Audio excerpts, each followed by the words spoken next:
ini misalkan contohnya adalah vlogger horror tomboy yang hobinya nangkep setan untuk penelitian misalkan begitu. Nah ini muncul nih ide-ide banyak, dan ide itu harus mulai mulai disatukan, akhirnya jadilah seperti ini gitu. Jadi satu grand design untuk sebuah karakter. Yang sini saya pakai contoh karakter dari Kamu Monster, vlogger horror tomboy yang hobinya nangkepin setan untuk penelitian. Nah dia bikin seperti itu.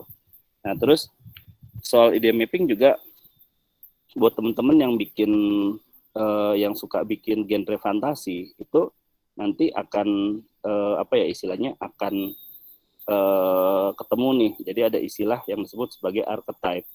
Nah jadi biasanya gini. Jadi kalau di genre fantasi, karakter yang berbasis fantasi itu biasanya kita selalu mengambil realita. Nah makanya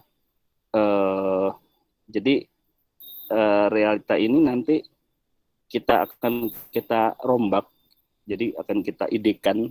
Nah ini makanya disebut sebagai fantasi. Nah kemudian ini kita tafsir. Contohnya begini ya. Jadi kayak realitanya kita melihat sebagai ide dasarnya adalah harimau, misalnya harimau Siberia ya, harimau salju.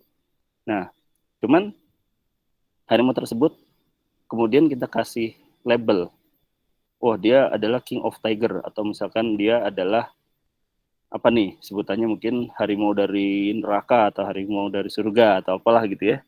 Nah ini kan fantasi kita, artinya di sini kita memberikan satu ruang ke orang untuk mempersepsikan nih. Jadi persepsinya kalau ini harimau king of tiger tuh kayak gimana sih, nah kan gitu. Nah mungkin setiap orang punya persepsi yang berbeda-beda. Nah itulah yang disebut sebagai fantasi. Nah ini yang saya bilang bahwa kita harus memberikan ruang nih untuk yang nanti yang nonton film kita gitu. Nah akhirnya kita tafsirkan. Jadi kita menafsirkan apa yang ini ya, kita tafsirkan apa yang ada di kebanyakan orang dengan dengan mendengar kalimat raja dari harimau gitu ya. Apa sih yang terlintas dari kata harimau gitu ya? Apakah yang terlintas dari kata-kata raja atau harimau dari angkasa gitu? Nah, kalau dibilang ini raja harimau dari angkasa, ya berarti kan harimaunya bisa terbang atau apalah. Nah, yang identik apa? Ya udah kita tafsirkan bisa terbang ya pakai sayap dong gitu. Nah, ini makanya harimaunya kita tafsirkan sebagai harimau bersayap, misalkan seperti itu. Nah, itu tadi cara berpikirnya seperti itu. Jadi kayak kita buat kita buat mapping. Nah itu gunanya mapping seperti itu, jadi memudahkan lah teman-teman nanti untuk mendapatkan tafsirannya itu akan seperti apa. Nah terus tahapan kedua ada yang kita sebut sebagai bentuk dasar nih ya, basic shape. Jadi basic shape ini di sini apa sih yang mau kita ambil untuk si karakter kita, manusia, hewan atau tumbuhan atau benda lain atau apa, itu harus clear, harus jelas sejelas-jelasnya. Nah jadi kayak di sini misalkan saya ngambil contoh Vinita itu adalah gadis remaja anak sekolah yang dia punya banyak aktivitas nih. Dari dia sekolah, dia jadi vokalis, dia ikut olahraga segala macam, ikut airsoft gun segala macam, sehingga nanti kita sudah bisa dapat basic shape-nya apa gitu, bentuk dasarnya. Oh nih anaknya bentuk postur tubuhnya seperti ini, misalkan dia itu jenjang ya, maksudnya jenjang itu tinggi kurus gitu ya misalkan. Nah itu sebagai basic shape, jadi harus kita gambarkan. Nah terus secara kesehariannya kayak apa sih gitu, dia orang biasa misalkan, oh dia ya anak sekolah segala macam gitu, jadi kita harus tahu basic shape-nya. Nah, kemudian setelah kita udah tahu basic shape-nya, kemudian kita lakukan eksplorasi elemen. Nah ini sebenarnya proses ketiga itu adalah proses yang paling penting sih kalau menurut saya. Kenapa paling penting? Yaitu tadi jadi boleh dibilang ini harus mengikuti mengikuti kaidah-kaidah desain secara umum. Jadi disinilah kita melakukan mencipta ya, proses penciptaan itu sebenarnya adanya di sini. Jadi di mana di sini soal apa namanya meriset segala macam. Jadi kalian harus meriset apa yang sudah kalian dapat dari itu tadi tuh. Jadi contohnya tadi ya. Jadi kalau di sini kan ditulis nih, misalkan di sini bikin soal tentang orang Dayak nih. Nah, nanti kalian harus pelajari nih apa aja yang harus itu, misalkan dari pakaiannya, motifnya apa, segala macam yang ada, komponen-komponen yang ada di situ harus di harus dipikirkan gitu ya. Nah, terus yang berikutnya mengkombinasikan, kira-kira yang bisa dikombinasikan tuh apaan gitu. Harus di ini kan lah ya, harus dijelaskan gitu. Nah, terus berikutnya mengaplikasikan kaidah-kaidah desain secara umum. Maksudnya gimana? Jadi ketika kita merancang sebuah karakter, jadi kaidah desain itu harus dipakai. Nah, ini salah satunya. Jadi ada eksplorasi elemen, misalkan apa namanya? Kalau pernah tahu 5 prinsip desain, itu ada balance, unity, rhythm, emphasis, dan proportion. Nah, itu harus diterapkan di dalam desain yang kita buat. Nah, ini yang saya maksud tadi. Jadi kayak misalkan soal balance ya, kita sebutnya sebagai keseimbangan. Jadi semua keseluruhan komponen desain harus tampil seimbang. Nah, itu salah satu prinsip dari desain. Terus kemudian unity, soal kesatuan. Jadi apapun yang kita tampilkan di kita sematkan di dalam karakter yang mau kita desain, itu harus menyatu. Benar-benar harus menyatu, jadi satu segala macam. Nah, terus kemudian ritme itu lebih dari ritme. Ritme di sini disebutnya sebagai pembuatan desain dengan prinsip yang menyatukan irama, bisa juga berarti pengulangan atau variasi dari komponen desain. Nah, terus ada lagi empasis. Dan tahu arti empasis apa? Jadi empasis ini adalah penekanan. Jadi di salah satu prinsip desain itu ada yang berkait sama penekanan di dalam elemen yang mau disematkan terhadap karakter yang mau kita desain gitu ya. Nah, berikutnya ada proporsi. Nah, ini ada contohnya, misalkan ini. Nah, jadi di sini dan ini proses kreatifnya adanya di sini. Jadi penerapan prinsip-prinsip desain di dalam karakter itu ya itu tadi ya harus di ini ya. Jadi kayak misalkan kayak unity atau kesatuan. Nah, ini yang dimaksudkan kesatuan adalah ini. Jadi misalkan semua elemen-elemen yang kita pakai itu semua itu nyatu gitu loh. Jadi nyatu dalam arti kata polanya, motifnya segala macam, komponennya segala macam. Nah, terus berikutnya soal apa namanya? Soal selain soal komponen, jadi ada lagi yang disebut sebagai balance. Ini balance-nya ini yang disebut sebagai balance. Jadi ada satu di sini nih komponennya kan dia seimbang nih ya. Jadi antara ini bidangnya ini kan satu, yang ini dua, dan ini tiga. Jadi titik beratnya adanya di atas nih, di bagian atas tuh ribet. Tapi sementara di bawah ini kita anggap sebagai area negatif. Di sini tidak ada ornamen semuanya di atas. Itu menjadi seimbang karena ini kan dia berat sebelah ya. Nah, terus berikutnya ada lagi nih penekanan. Oh, penekanannya adanya di mana nih? Penekanannya adanya di sini, titik beratnya gitu. Jadi elemen-elemen yang diambil itu semua ada pertimbangannya. Pertimbangan tadi apa, unity kah atau emphasis kah atau apa. Dan kalau kita lihat di sebelah kiri ini ada apa namanya? Ada bentuk-bentuk proses kreasinya. Jadi ketika kita sudah membuat ini, muncullah ini gitu. Yang di bawah ini adalah penyederhanaan gitu ya. Jadi proses kreatif yang mengadaptasi unsur-unsur lokal. Jadi kita mengadaptasi nih, oh bentuknya begini, nanti setelah jadi kayak begini. Nah, terus ini juga sama apa proses kreatifnya. Jadi dari lukisan dinding, gambar kadal, dan terus juga menggabungkan kadal khas Papua, ini kan dari Papua ya, sama ini dari kostumnya, dari apa pakaian adatnya seperti apa.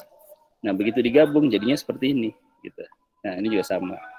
Ya, ini adaptasi dari keris ya. Jadi kayak misalkan apa ini keris. Kan kalau di Jawa itu keris itu kan desainnya kan unik ya sebenarnya. Jadi keris itu kalau pernah dengar istilah look atau lekukan itu kan ngaruh tuh ya. Jadi kayak misalkan gini, makanya ada yang keris dengan lekukan berapa nih, 5, 9, 7 atau 11. Lekukannya beda-beda tuh, namanya disebut look. Jadi look berapa nih, look 5, look 6, look berapa gitu. Nah itu nanti akan mempunyai arti beda. Nah itu juga harus dipikirkan. Itu yang masuk ke ranah desain. Jadi misalkan ini diambil dari film Fatala Sang Pelindung, ini film saya. Ada senjata kerisnya namanya Kalacakra Mandala. Nah ini saya ambil dari ini nih, dia looknya ada berapa? Ada 5, 1, 2, 3, 4, 5. Nah ini kan ada 5 nih, 1, 2, 3, 4, 5. Nah ini apa menyimbolkan apa gitu. Nah itu harus ada. Nah itu juga harus didesain. Jadi desain itu nggak cuman hanya sekedar oh ya udah dari figurnya apa, tapi kita juga bisa mengubah ini yang lain gitu. Nah ini saya mengeksplorasi dari unsur-unsur apa ya, unsur ini ya, apa namanya, unsur alam Papua misalkan, apa yang ada di alam Papua. Misalkan cendrawasih, ya udah cendrawasih warnanya apa. Nah ini nanti diimplementasikan ke dalam desainnya gitu. Maksudnya itu. Terus Gunung Merapi nih, apa sih yang identik dengan kata-kata Merapi? Ya harimau ya, biasa harimau Sumatera kayak gitu. Ya makanya dibikinlah itu. Apa namanya? Dibuatlah gunung, simbol Gunung Merapi itu adalah harimau Sumatera. Terus juga Kinabalu karena dia adanya di Kalimantan, simbolnya adalah apa? Orang hutan. Terus yang berikutnya adalah roh Rinjani. Rinjani identiknya dengan air. Gunung Rinjani itu kan ada Segara Anakan ya. Nah identiknya apa? Dengan air. Ya udah kita buatlah air gitu. Nah itu yang menjadi prosesnya, mendesainnya. Nah ini proses keempat. Proses keempat setelah kita udah dapat bentuk desainnya, berikutnya adalah apa? Berikutnya adalah membuat siluet. Nah, maksudnya siluet di sini tuh sebenarnya mas, buat tahu sih sebenarnya. Nah, jadi gini, pada dasarnya siluet itu eh, apa namanya, mengambil dari psikologi orang ya pada umumnya. Nah, jadi di sini pada dasar itu manusia tuh hanya bisa mengenali bentuk dasar. Nah, maksudnya gimana? Jadi maksudnya bahwa orang itu sebenarnya tuh nggak bisa mengidentifikasikan benda selain bentuk dasarnya. Contoh misalkan kalau kalian di apa ya? Kalau kalian di bioskop gitu ya, bioskop itu akan misalkan lagi gitu tiba-tiba ada yang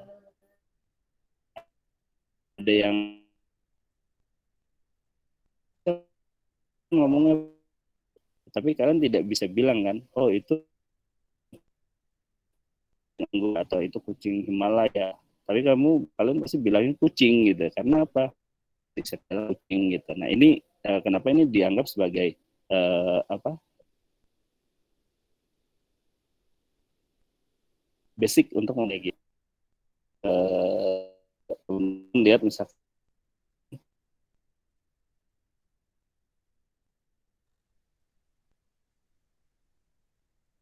kuping, ya kita tahu itu apaan gitu. Ini basic.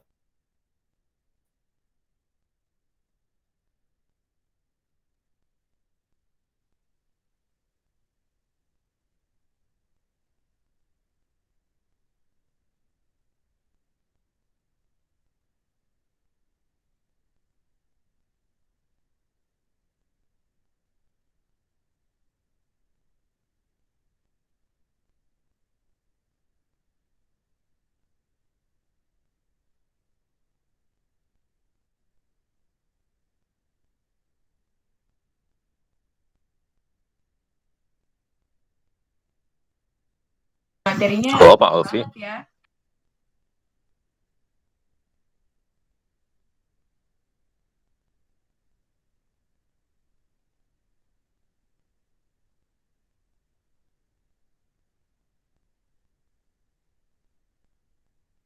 Enggak sama. Left. buat jadi kita bisa pengalaman juga ya Mas Oh, Heri. nice. Yo, ya nggak? Yo, halo. Buat yang Halo, ngajar ya. Halo. Jangan ya. Kok ada. Ini halo. Oh, gua sih. Wifi-nya hidup. Halo, udah kelihatan lagi. Ya Allah. Ini baru ada yang masuk. Haikal masuk. Oke. Udah ya. Kedengeran lagi ya? Siap. Oke. Assalamualaikum, Mbak. Ya, waalaikumsalam. Ya, tunggu Haikal. Oke, saya sambung lagi ya. Ini udah mau itu sih, slide-nya udah mau habis. Nggak apa-apa. Oke, jadi gua kayaknya gue buka kecil aja deh. Kelihatan kan ya segini ya?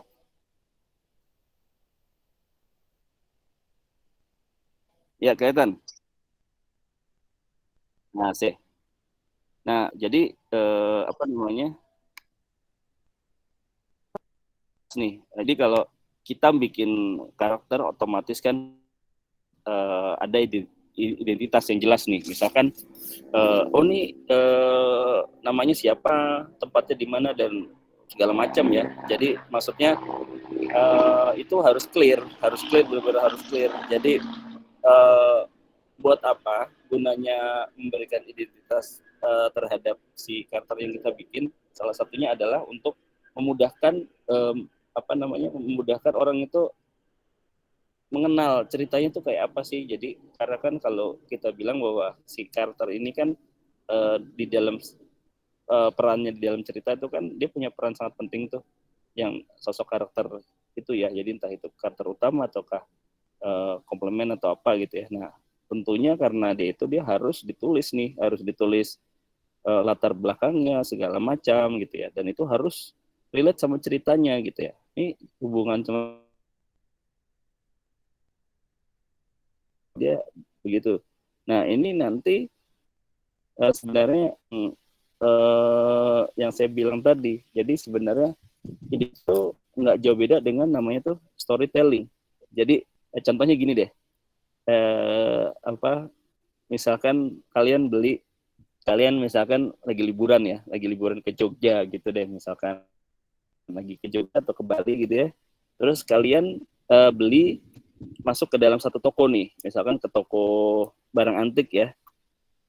Nah, terus kalian lihat ada satu benda nih, bendanya misalkan apa nih, radio lah apalah, misalkan ada radio gitu ya.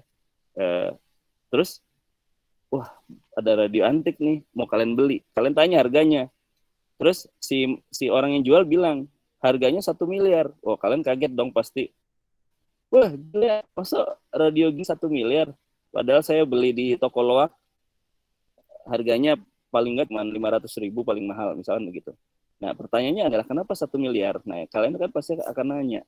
Nah, sekarang dia bilang, oh, radio ini dulu pernah dipakai oleh misalkan oleh Jawa, oleh Raja Inggris nih, misalkan dipakai dibawa nih radionya, beliau sehingga ketika kalian mendengar kalian akan, wih gila, ini radionya punyanya Raja Inggris gitu. Jadi nilainya akan berubah. Nah, value. Jadi sebenarnya identitas sebuah karakter atau identitas sebuah barang itu akan menambah value-nya gitu. Jadi value-nya di sini adalah bahwa ketika kita berbicara soal Peter Parker, seorang mahasiswa, atau Clark Kent Superman itu wartawan, jadi orang akan bisa menilai, oh, dia seorang wartawan yang kelihatannya tubuh lemah tapi ternyata pahlawan super, kan gitu. Jadi itu yang saya maksud tadi. Jadi kita bisa menambahkan value di dalam karakter tersebut ketika kita memasukkan identitas. Nah, itu salah satunya. Terus berikutnya, nah ini desain pack ya. Jadi desain pack nanti kalian harus membuat ini nih sebelum kalian di dalam desain pack itu ada character sheet. Ini kayak gini nih character sheet, tampak depan, samping, belakang. Ini saya pakai karakter Pineta. Nah, terus selain character sheet itu ada yang namanya color palette. Jadi kalian harus memberikan palette warnanya apa, seperti apa. Dan berikutnya adalah facial expression. Nah ini masuk di dalam design pack nih. Jadi, nah, terus sekarang yang jadi pertanyaan, apa namanya, kayak sebenarnya design pack itu apa sih Pak gunanya Pak sebenarnya di dalam sebuah produksi gitu. Kan bisa Pak, orang udah tahu lah karakternya begitu. Nah, jadi boleh dibilang design pack itu adalah produk dari karakter designer. Nah, ini dia yang saya sebut kemarin bahwa kita harus memahami bahwa karakter designer itu beda dengan konsep artis. Bedanya adalah apa? Bedanya ya di sini. Jadi karakter designer dia mengeluarkan outputnya adalah design pack tadi. Ini yang akan digunakan sebagai bahasa untuk produksi. Jadi apa namanya, semacam visual yang sudah disepakati gitu, yang disepakati bahwa nantinya bikinnya kayak gini ya, semuanya harus sama, nggak boleh beda. Bentuknya ya Vinetanya pasti bentuknya seperti ini gitu. Nih mukanya harus kayak begini. Terus nanti misalkan oh Fiona kayak gini bentuknya, atau wajahnya Vineta kalau lagi marah kayak gini, kalau lagi seneng kayak gini, kalau lagi sedih kayak gini, kalau lagi ketawa kayak gini. Nah ini menjadi sebuah kesepakatan di dalam tim bahwa kita tidak boleh keluar dari batasan gambar ini gitu. Nah ini yang saya bilang tadi gitu. Ini harus gitu. Jadi harus dilakukan oleh apa namanya, oleh desain pack lah ya. Intinya begitu. Nah itu salah satunya gitu.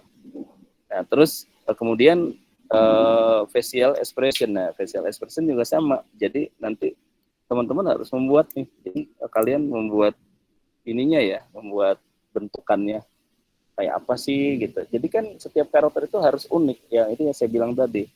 Pada dasarnya itu karakter itu harus unik, harus benar-benar bisa mewakili sifatnya segala macam, dan itu harus dibuat seunik mungkin bentuk visualnya. Nah itu teman-teman harus bikin nih nanti gitu.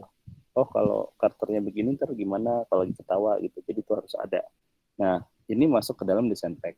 Jadi apa namanya, buat kalau misalkan nanti diproduksi ya itu wajib ya hukumnya. Jadi jangan sampai nanti Pak saya mau bikin ini Pak animasi pendek, udah ada desainnya belum, terus mau bikinnya apa, ya udah nanti aja pas lagi jalan, ya jangan. Jadi itu istilahnya SOP-nya tidak berlaku tuh. Nah terus ada lagi pertanyaan, gimana kalau animasinya itu ekspresionis Pak, karakternya tuh nggak ada, pokoknya saya mau bikin gerak aja, ya nggak apa-apa, tapi nanti biasanya batasannya adalah ketika ada satu objek yang harus digambar berulang-ulang, itulah yang disebut sebagai karakter design, yang disebut sebagai karakter. Jadi apa namanya, sebuah objek yang nantinya akan dipakai berulang-ulang bentukannya. Nah itu bentukan itu masuk konteksnya yang disebut sebagai karakter gitu. Nah itu harus ya, jadi itu harus di teman-teman bikin. Nah ini finalnya. Jadi kalau hasilnya apa, kalau udah jadi, nah ini kalian harus nyoba juga nanti diaplikasikan gitu. Nah, jadi kalau diaplikasikan tuh kayak gimana sih gitu bentukannya gitu ya. Jadi kayak apa ininya, apa kalau jadi komik gimana, ini misalkan nih diaplikasikan ke dalam komik nih jadinya begini, kalau ini diaplikasikan ke cover nih dia jadinya begini. Nah ini kita harus ini nih, nah ini kalau di 3D nanti bentuknya begini. Nah ini harus di ini kan, harus di bener-bener di ini ya, harus di ini banget gitu. Nah terus ini juga nih, ini komik, kalau jadiin komik, nah, jadiin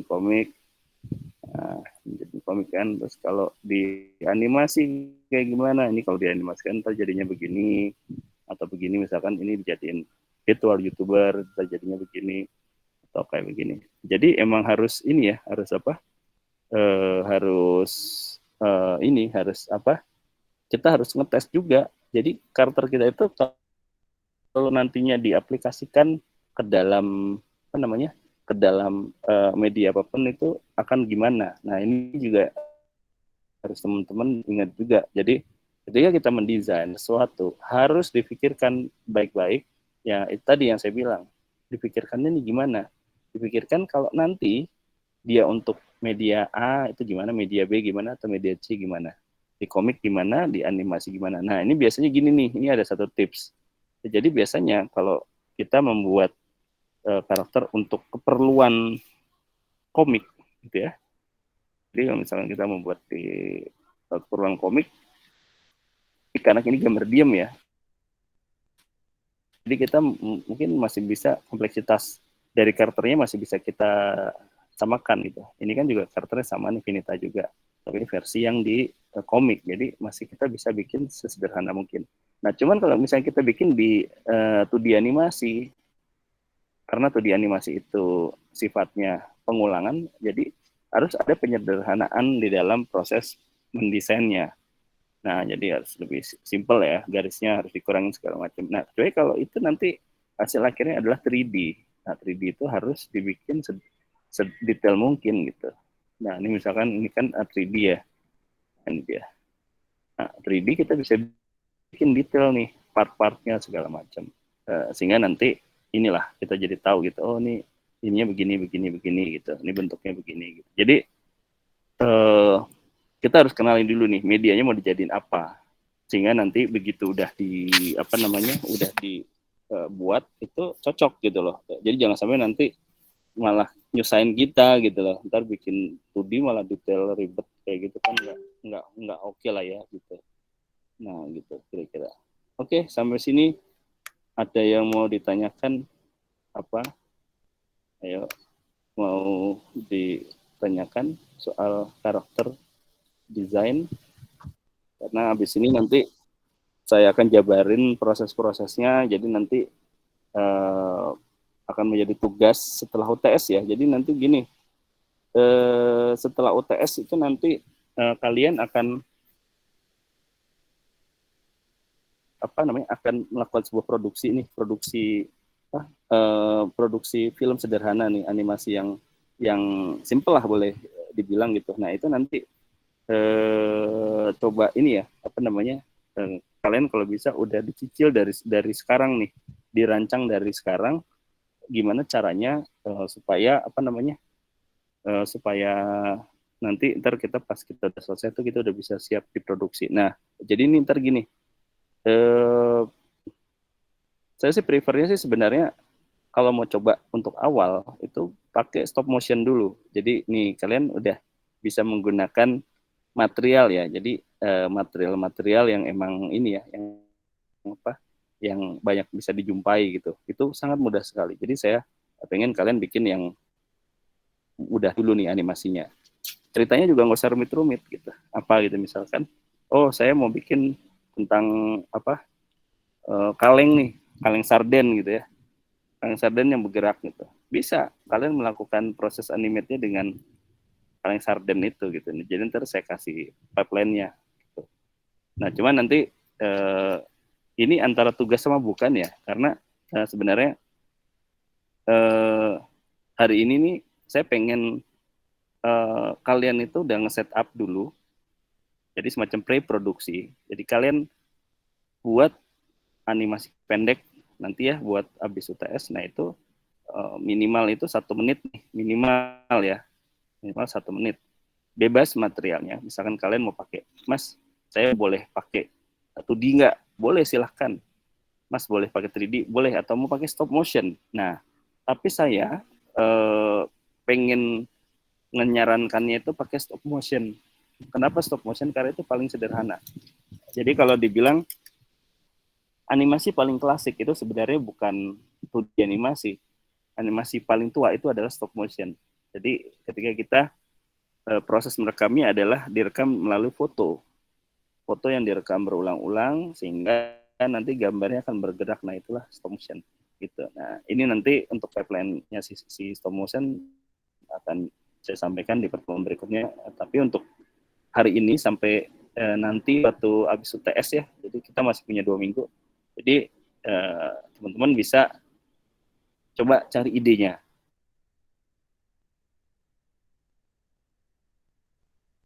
ada perkiraan. Nah, nanti proses yang teman-teman lakukan, saya udah bilang kan kemarin, preproduksi itu nyawa dari sebuah produksi itu. Jadi dari sebuah produksi panjang itu atau pendek atau sebuah produk film itu adalah di preproduksinya, perencanaannya. Nah, ini jadi nih saya kasih waktu 2 minggu nih, sampai habis sampai habis itu ya, habis UTS nanti coba kalian buat dulu nih ya dari karakter, naskahnya sih terutama itu ya, naskahnya dulu harus ada karakter, hingga nanti kalian akan bikin si storyboardnya. Nah ini nanti akan saya pandu nih, jadi kita UAS itu nanti hasil akhir dari apa namanya dari pengenalan animasi itu adalah kalian sudah mampu nih bikin setidaknya film pendek, animasi pendek deh dalam jangka cepat. Nah itu nanti akan saya bimbing nih gimana cara supaya nanti kalian bisa melaksanakan animasi. Kan kalau istilah gini, saya kenalin animasi ini kayak gini. Nah cuman kalau misalkan kalian kenal itu kan harus bisa ya. Jadi begitu kalian kenal kan otomatis kan kalian, oh iya begini ya ternyata ya, oh gini. Dan oh berarti saya bisa melakukan. Nah itu yang saya poin. Nah nanti di semester 2 dan semester berikutnya itu adalah pendalaman per partnya. Misalkan tadi, misalkan ada kelas namanya modeling, 3D modeling. Ya udah kalian bikin apa namanya kalian bikin model gitu, diajarkan secara detail. Atau misalkan kalian bikin rigging atau mekanik gerak di 3D, kalian belajar rigging. Terus kalian bikin apa namanya katakanlah kalian bikin untuk di animation, ya udah kalian bikin atau di animation gitu. Kita diajarkan untuk animate 2D itu gimana, diajarkan untuk membuat background gimana. Nah kan kayak gitu. Tapi itu nanti di semester berikutnya kalian akan lebih fokus, maksudnya fokus di dalam ya, jadi benar-benar fokus ke partingnya. Nah sementara di pengenalan animasinya ini adalah landasan mentalnya kalian supaya nanti kalian jadi nggak lucu misalkan nanti begitu ada kuliah, misalkan gini ya, kalian ada kuliah membuat storyboard nih atau membuat karakter design. Nah itu kalau misalkan di pengenalan animasi aja kalian nggak paham, yang ngeri itu nanti. Jadi kayak, wah ini mas apaan mas karakter desain itu, wah itu bahaya itu. Jadi makanya apa namanya saya pengen ini nih, saya pengen tekankan gitu ya. Jadi nanti mungkin J bisa catat ya J nanti biar di-share ke teman-temannya. Gitu aja tadi. Lakukan proses preproduksi. Jadi ini saya kasih waktu 2 minggu ya, lumayan nih harusnya nih. Harusnya minggu kelar kok. Kalau kalian cepet sehari juga selesai. Jadi nanti bisa habis UTS lah. Pokoknya nanti habis UTS tuh kalian bisa langsung memproduksi. Jadi nanti akan saya dampingi. Jadi yang pertama kalian lakukan adalah kalian harus mendesain dulu nih. Mendesain kalian mau bikin apa dulu. Harus clear. Anggaplah ini bukan tugas kelompok ya, karena ini tugas per orang. Supaya masing-masing tuh punya sense apa namanya of production-nya harus kuat dulu. Jadi masa knowledge soal animasinya harus, oh yaudah gue mau bikin ini nih, gue kemampuannya di sini, gue akan bikin ini, nggak masalah. Jadi nanti lu pada setup dulu aja gitu. Oh nih gue kayaknya ada ide nih, gue mau bikin pakai ini nih, pakai papan tulis nih, gue mau gambar terus gue foto, boleh silahkan. Atau mas gue bisanya 3D mas, gue mau bikin tapi cuma 3D-nya nggak kompleks, bikin kubus-kubus aja bergerak, nggak apa-apa, yang penting ada ceritanya. Nah itu harus dirancang, yang udah saya share yang kemarin ya. Jadi prosesnya mudah-mudahan masih ingat. Jadi teman-teman harus mendesain dulu. Mendesain tuh maksudnya mendesain produksinya itu harus memastikan saya akan pakai apa nih, sesuaikan sama kemampuan ya pastinya. Jadi jangan misalnya gini, Pak saya dapat pelajaran 3D Pak, terus saya mau pakai 3D, ya jangan gitu, kelamaan nanti nggak selesai gitu. Pakailah apa yang kalian bisa, intinya begitu. Nah terus yang berikutnya, setelah kalian udah memetakan seperti itu, langsung kalian bikin cari ide, prosesnya bisa sama.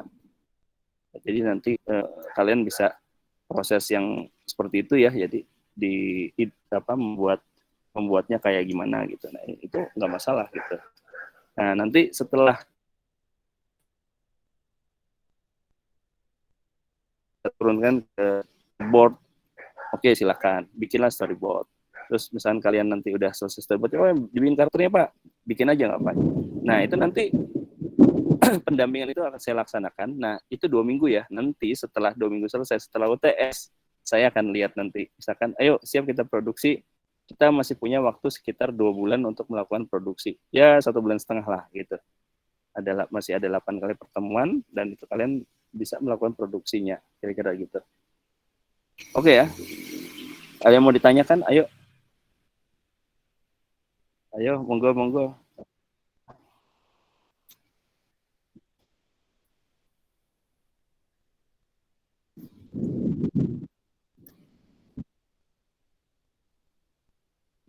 Maksudnya gimana, J? Jadi nggak cocoknya tuh gimana?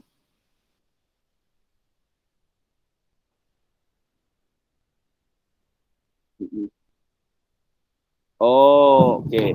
Jadi gini. Jadi makanya tadi yang tadi gue bilang. Jadi ada istilah tuh makanya disebut sebagai production design.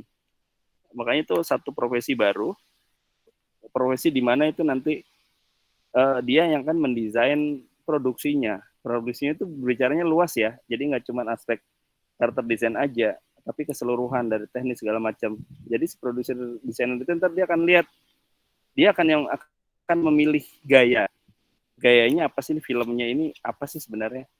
Wah ini nih nggak cocok nih gitu. Ini apa sih gitu. Kira-kira kayak kayak lu tadi bilang kan, misalkan ini tentang isekai nih, cuman nggak apa namanya, nggak rasanya kurang oke misalkan gitu ya, itu nggak apa-apa. Nanti misalkan mau di apa namanya, mau temanya dirubah, karakternya dirubah, yang disesuaikan, itu biasanya gitu. Itu ada kesalahan biasanya di proses tadi, J gitu, di proses apa istilahnya, pas di desain awal-awalnya gitu, kira-kira gitu sih. Gitu. Ada lagi nggak? Udah mulai ya? Oke, ya wes kalau gitu apa namanya, kita sambung habis ini aja, habis UTS ya. Habis UTS nanti bisa apa namanya, bisa yang penting dikerjakan, nanti diupdate aja nanti di grup kayak biasa, diupdate di grup kalau ada apa-apa gitu. Oke, kalau gitu silahkan siap-siap kuliah berikutnya ya. Sampai ketemu di minggu depan. Oke, see you guys. Wah, yo, selamat. Yuk.